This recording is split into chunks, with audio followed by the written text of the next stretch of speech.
अस्सलामुअलैकुम नाज़रीन, JN news HD के साथ मैं हूं नाइला भट्टी। नजर डालते हैं आज की अहम खबरों पर।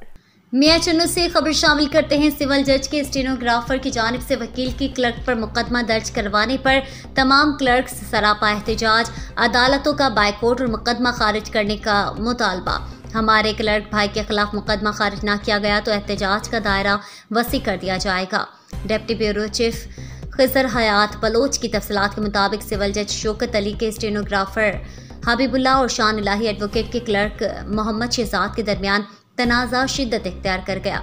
सदर क्लर्क्स बार आफ्ताब काविश की कॉल पर तमाम क्लर्क्स ने अदालतों के बायकॉट का ऐलान कर दिया। क्लर्क मोहम्मद शहजाद के मुताबिक स्टेनोग्राफर हबीबुल्लाह ने एक केस में मुझसे रिश्वत तलब की, पैसे न देने पर मेरे साथ बदतमीजी और गालिब गलोच की और उल्टा मुझ पर एक गलत मनगढ़ंत वाक़यात बनाते हुए FIR भी दर्ज करवा दी।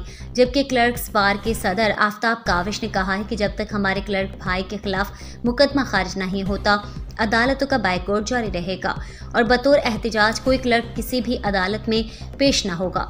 उन्होंने मजीद कहा कि अगर मुकदमा खारिज न हुआ तो एहतजाज का दायरा वसी किया जाएगा।